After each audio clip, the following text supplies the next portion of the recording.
And welcome to the Dr. Bob Show. We'll be spending most of this show talking about orthopedic foot problems. What's wrong with the Achilles tendon? What happens if you tear the Achilles tendon? What happens if you get a fracture, a broken bone in the ankle or in the foot? How about our friend or our enemy, plantar fasciitis? How do you treat plantar fasciitis? Will it ever go away? My guest is Dr. Tracy Pesut. Dr. Pesut is a board-certified orthopedic surgeon, and she deals with these problems every day, and she's going to be giving our answers to keeping our feet healthy. Hello, I'm Dr. Robert Overholt, and I'll be your host for the next 30 minutes on the Dr. Bob Show. Later on, we'll be talking about how we can use technology to improve our health and how to recognize a stroke, or what is a stroke, and what are the different kinds of strokes? A lot of information for you. You'll want to stay tuned.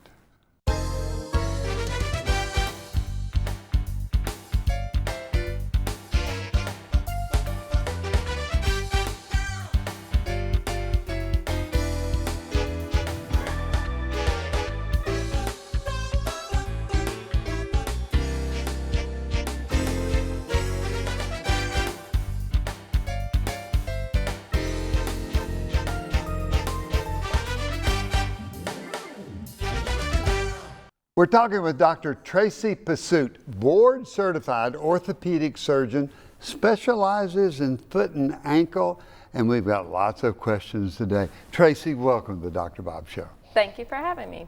Tell me about, how did you get interested in ankle and feet and orthopedics?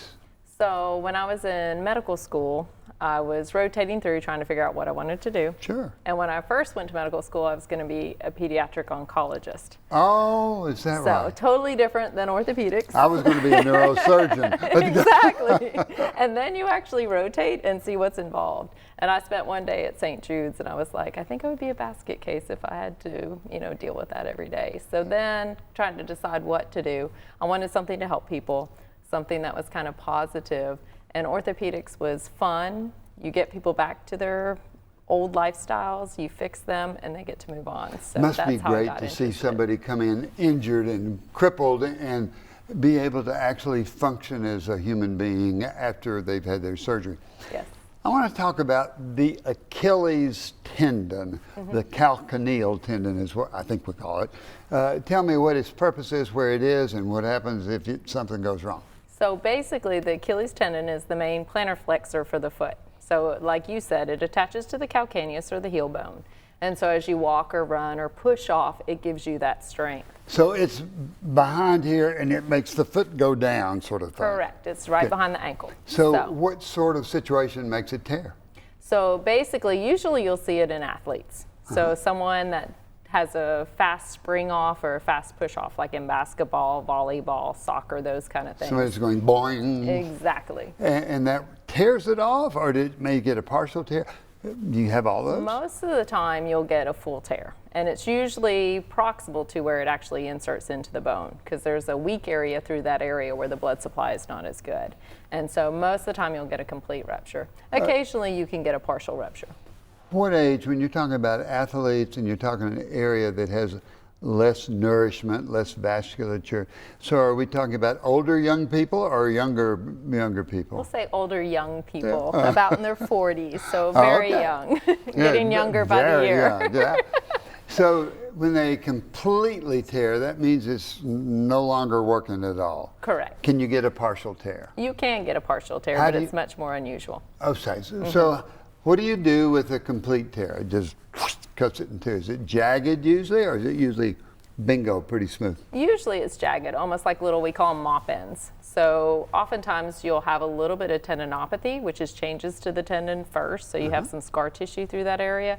So as it pulls apart, it kind of shreds. And so you'll have these little mop ends to it. So it's rarely a nice, fine kind of cut through that tendon. So can you use physical therapy to get that one better, or is that one going to need surgery? Unfortunately, physical therapy is not going to do you much good because you have to get those two ends back together to heal. And you can do that with surgery, and some people choose to do it without surgery and just with casting. So there are options. So how thick is that tendon when we're looking at fingers and hands and pieces of paper? Give me an idea how thick the tendon So is. usually it's about 2 fingers across. It's a pretty big tendon, and it's probably about a finger in depth too as well. So it's a pretty thick, So it's a stout big, tendon. strong one. Is it therefore easy to sew, or you have to find the right place? Or tell me about how you repair it surgically. It's actually pretty easy to sew, but usually we wait about a week or so to allow those ends to kind of consolidate. So if you wait about a week, they actually start to heal a little bit, and you'll get a little bit of smoothness to the ends. And then there's kind of 2 main ways to fix it. You can go in, open it up, sew the 2 ends and bring it together.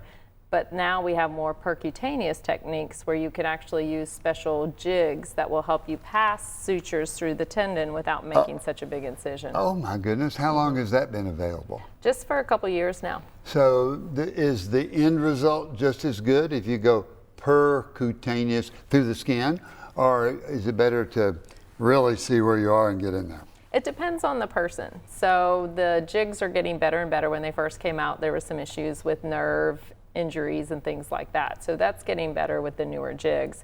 Obviously, if you can open it up and see it, it makes it a little easier to bring the 2 ends together, and you know you have a good repair. With the percutaneous techniques, you still make a small incision, so you still make sure that those ends are together, and you really pull on the sutures before you tie them down to make sure they're not going to pull through. So the repairs are getting much better and getting much closer to an actual open repair.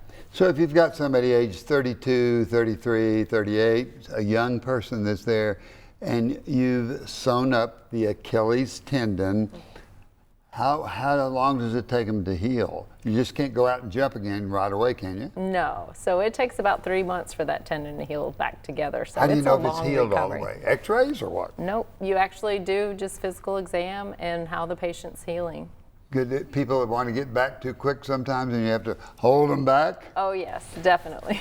So results are usually good. Oh, yes. So what if you get a 55 or 65-year-old whose Achilles tendon is not as vibrant and it's more dried up and it's older? Tell me about healing with them. Usually they'll heal in about the same amount of time, but the recovery takes a little bit longer. So it can take longer for them to regain their muscle strength. We usually tell people about a year to 18 months to kind of fully recover, but the younger you are, the faster you're going to get back to kind of your normal activities. Is there any reason why people get tears other than just sudden jumping and certain fast movement? Medicines that can do that? Is there anything that predisposes somebody? Yes, so they've recently found that the fluoroquinolones, so your antibiotics like Cipro and Levaquin, can actually change the collagen and can weaken tendons, and so you can have an increased risk for tendinopathy and tears with those kind of medications. Do you see patients that have tendinopathy or tears in the Achilles tendon because of antibiotics? I probably see, I would say 5 to 10 a year. Wow, so it's more and more and more common. How about the other families of antibiotics like the penicillins and the Keflexes and the sulfas and erythromycins and Z-Paks? Do they cause any problems? Nope. Good, good. So have to be wary, and the doctors know that, hey, it's one side effect that we want to be careful about. Right. So if somebody is on a Cipro, Levaquin, Avelox type medication, do you tell them, hey, I don't want you running and jumping, or you say just warn them, the doctor? Yeah, usually what I would say is to warn them of their activities, kind of scale back, make sure that they are paying attention to their body. If they start to feel any pain, any swelling, things like that, then they should back off and probably take it easy until they finish the medication. So what I'm hearing you say, it's pretty much of a success story when somebody has a torn Achilles tendon. That repair can make them very, very functional again. Is there ever a partial tear or a tear where you have to use a different technique? I'm thinking of one where maybe you cut half of it here and half of it there and you bring them down. In the old days, what's that? So oftentimes when you have poor tissue through that area, you need to do some sort of augment. And that augment can either be from the tendon that's there, where you can actually cut and flip down part of the tendon. Now we actually have a lot of grafts that you can use that are made in a lab or are synthetic, and you can wrap it around the tendon and the body will actually remodel that into tendon. Tracy, you're so calm, and it just looks like it's going to be something that's there and you can fix it and the patient does better. I think that's absolutely fabulous. Are there problems that we have with fractures of the ankle or problems that we have with plantar fasciitis? Oh yes, And very that's what common. we're going to be talking about when we come back. About ankle fractures. How do you know if your ankle's broken or not? And what are the symptoms that you have? And how do you know it? And when do you have to go to the emergency room? A lot of questions and answers for you. And Tracy Pesut, board certified orthopedic surgeon, can give us the answers.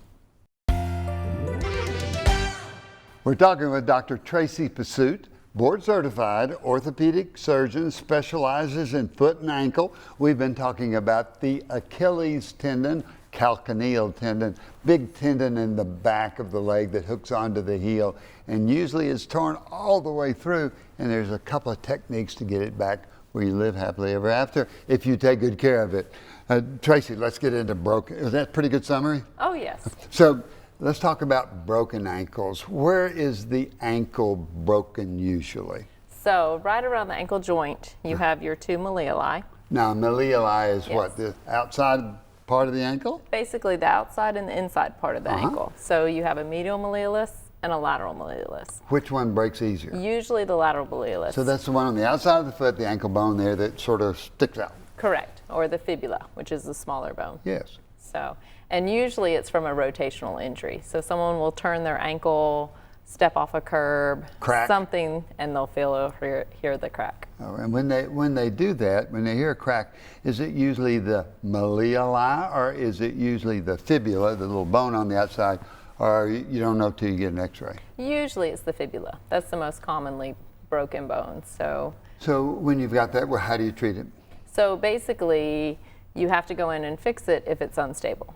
So a lot of fractures are actually stable fractures, and you can just treat them non-weight bearing with crutches or even with a boot walker. But if it's unstable, meaning that it actually moves, so the whole ankle joint is moving, then you have to fix that surgically. What happens if the fibula, that little bone, protrudes out through the skin? What's that called? What kind of fracture? So that's basically an open fracture. And the problem with that is anytime you have a bone that goes outside of the body, it can be exposed to bacteria. So it greatly increases your risk of having an infection.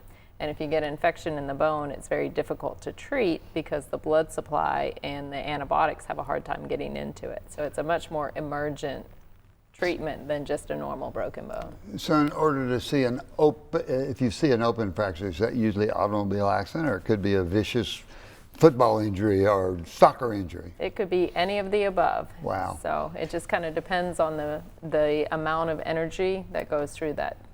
So how long does it take those to heal in somebody that's 25 versus somebody 60? So a young person will usually heal a fracture in about 6 to 8 weeks.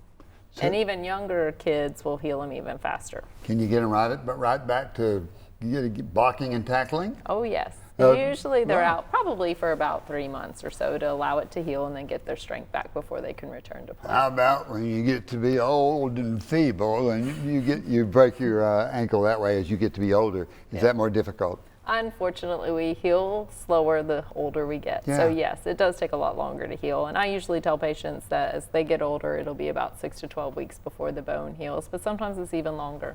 What's going on if you've got a bone and you break the bone and it's got to heal? What happens with the healing? What's the body doing with the healing? So it depends on how you fix it. So if you treat it just in a cast, basically when the bone breaks, it creates a little blood clot around that area. And that blood clot signals the body to send new cells there. And so you get a little cartilage, almost like a little callus or an internal Band-Aid, and then that cartilage will get replaced by bone.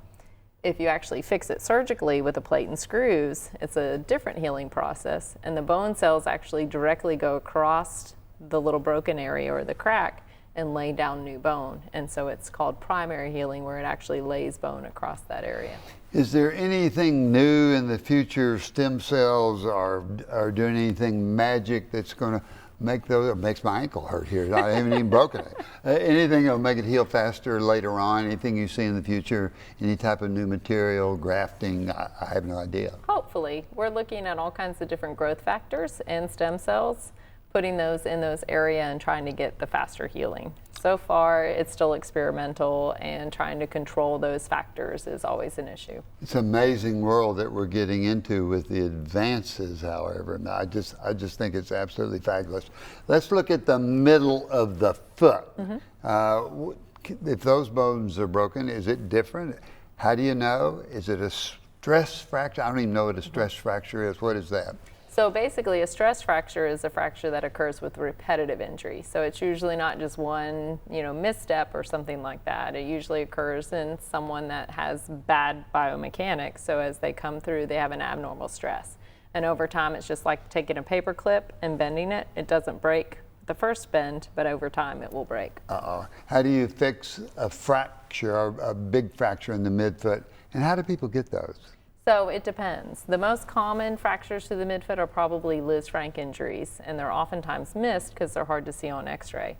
They're usually more of a high energy injury, so you can see them with sports where they plant and get hit, or you'll see them in automobile accidents. And most of those require surgery to fix them. If you break something in the middle part of the foot, is it very, very painful? You know something's broken, you just can't put weight on your foot? Usually, but sometimes you'll have subtle injuries, and patients will come walking in and they're like, it hurts, but I'm not really sure, and that's where the x-rays can be very helpful. Isn't it amazing to see people that come in and say, well, I'm not sure if it's broken or not, and another person says, oh, it's killing me. People are different in their perception of pain. So further on down the foot, let's talk about bunions. What is a bunion? So a bunion is basically a bump and a deformity. So the big toe is designed to have a little bit of curvature to it for natural walking and shoe wear and things like that. But what will happen is the first metatarsal, which is the bone right behind the joint, actually rotates out and can become prominent, and so it rubs in shoes and things like that and can become painful. When it's the bone that sort of becomes larger and painful, does that make the big toe point outside or inside? Yeah, so basically that bone rotates out and then the big toe rotates in, and so that's why you get the funny looking almost zigzag toe. Is that because women wear shoes that are too small? Do men get bunions too? They both, but it is attributed to shoe wear. Sure. It's also genetic in nature, so if your parents had bunions, you're more likely to have bunions as well. But any type of pressure through that area can cause the deformity. People anticipate that a bunion starts little and gets bigger and bigger and bigger and bigger. If you see a prominence on the base of the big toe, is that time to, hey, I need to start thinking about what kind of shoes I wear? Yes, so most of the time we start off with conservative care, accommodating shoes, wider toe box shoes. Sandals are much easier, so it's usually easier for men to accommodate for bunions than women, just because of their shoe modifications, and you don't wear heels most of the time. So. I certainly am glad. I was looking at somebody with high heels today, and I said, how in the world does somebody walk with those thin spiked heels? And I think it must be a real art. But does that lead, if you have high heels, does that then do also something to that Achilles tendon, calcaneal tendon, midfoot? How do high heels damage the foot? So basically a couple of things. You're right, it does affect the Achilles tendon because you have it shortened as you're walking, so it can cause tightness through that area, which can increase your risk for injuries if you don't stretch. It also puts more pressure on the forefoot, so you can end up with neuromas and hammer toes and other issues through the forefoot area. Wow, the more we talk, the more that the possibility. So a neuroma would be what? Basically a swelling of the nerve, and it occurs between the toes, so you'll get numbness. Sometimes you'll get a tingling or a burning. Some people just describe a sensation like they feel like their socks kind of wadded up underneath the toe. So advice for people to take care of their feet. What do you tell people to do? I've always said your foot is your best friend and very slow to heal. What do you tell people on how to take care of their feet? So usually just being smart. So shoes that are comfortable, depending on the type of foot that you have, that may be a difference. So some people that have flat feet may feel better in flats. People with higher arches may feel better actually in a little bit of a heel. So it's kind of accommodating for what does well for your foot, but making sure your shoes fit you well, making sure that you stretch and maintain good strength in your feet can help. And then obviously, as you get older, people that have diabetes and other things like that, really paying attention to nail care and hygiene and things like that. So we didn't even get time to talk about plantar fasciitis, and now we've got diabetic foot, neuromas, we've got all. Tracy, I hope you'll come back and teach us again on the Dr. Bob Show. You are a great teacher. Well, thank you. Thank you for having me. My pleasure. Isn't that fabulous? I hope you know that your foot is your best friend, so be sure you take good care of it. We're going to have Tracy Pesut back, and she's going to tell us more and more about how to protect our feet and how to take care of them and how to get them better. But now we're going to have a lot more information for you, how technology can keep us healthy, and what is a stroke? I hope we've got time. I want to thank Dr. Tracy Pesut. Wonderful discussion on orthopedic problems with the foot and ankle. Now for questions from you, the viewer, that I think will be important to your health. Dr. Bob, tell me about exercise. How can I get started? Well, I think we're getting into a new age, and I want to discuss that on the Dr. Bob Show, and that's technology and exercise. Now we know if we exercise regular, it's the best thing we can do, it will produce new brain cells, neurogenesis, lowers cholesterol, helps prevent diabetes, helps us control our diabetes, lowers the blood pressure, makes us feel happy. Wow, what a great thing to do is to be exercising. But how are we going to do it? And how is technology going to help us? Well, if I were to recommend something, I would recommend getting one of the trackers like a Fitbit or mypalfitness.com.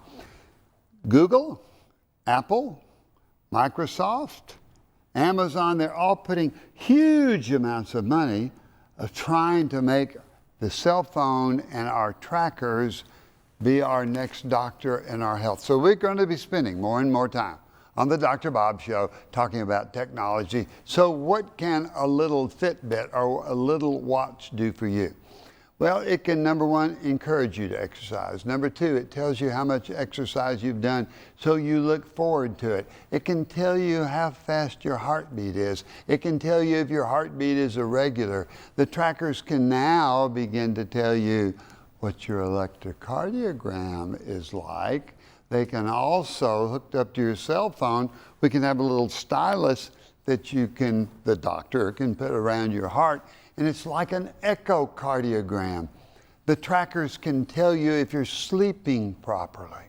So look into technology, Google technology, and start using it. It doesn't matter what age you are. You can be 10, 20, 50, 70, 80. A fitness watch will get you started, and it will give you incentive to do the activity that you should be doing. Remember, discuss activity with your doctor to make sure that you're fit for that. And question number two, Dr. Bob, let's see if I can find question number two here. Dr. Bob, tell me about a stroke. Well, a stroke, there are two different kinds. The brain requires more blood than any other organ. And so we've got to have huge amounts of blood that goes to the brain. If that blood vessel gets high blood pressure, hardening of the artery that's sending blood up to the brain bursts, then we've got a hemorrhagic stroke. More commonly, the blood vessels in the brain get hardening of the arteries, get cholesterol problems, and they will clog up and close. Like a heart attack, we get a brain attack. So you've got to be able to recognize if you're getting symptoms of a stroke, because if you immediately get to the emergency room, then indeed there are things we can do to break up that clot. There's FAST. There's the face. What does the face look like? Well, sometimes it's drawn. There's asymmetry, weak arms that we've got. So if one arm is weak and you can't raise it, or you can't grab things, the S is slurred speech. So if your speech is slurred and you're not speaking right. The T is for time, and the time is the most important. Most people know if something's going wrong. They feel like they can't move their arm, or they know something's wrong, or sudden blindness. They know that they are having something wrong. 90 minutes? If you get to the emergency room in 90 minutes, then you'll be evaluated if it's a hemorrhage stroke or if it's a ischemic stroke. Ischemic, we have to dissolve that blood clot. Hemorrhagic, we don't want to give blood thinners for that because it would make things worse. They can evaluate that quickly in the emergency room, and if you're a candidate for the clot buster, it can keep you from having residual problems. So it's very important that you and I know the signs of a stroke and what we can do about it. To prevent things, we lose weight, we watch our cholesterol, we exercise, we do the things that we want to do on the Dr. Bob Show. So the first thing we want to do, we've talked about exercise, we want to eat properly. I think really Googling the Mediterranean diet, which says more fruits, more vegetables, more certain kinds of nuts, almonds are good for you. Omega-3 fatty acids, the fishes like salmon, they're good for our health, whereas red meat and beef, not as good. Big problem. Fried foods, big problem. French fried potatoes, big problem. Be sure you're getting your proper sleep. 7.5 hours sleep. We're going to have to do another show on sleep, on snoring and on sleep apnea, because they can harm your health and be responsible, actually, for your being overweight. And most of all, what is it that we like on the Dr. Bob Show? I can't emphasize enough that laughter will be the best thing that you can do. You'll be happy, the people around you will be happy, and you'll be healthier.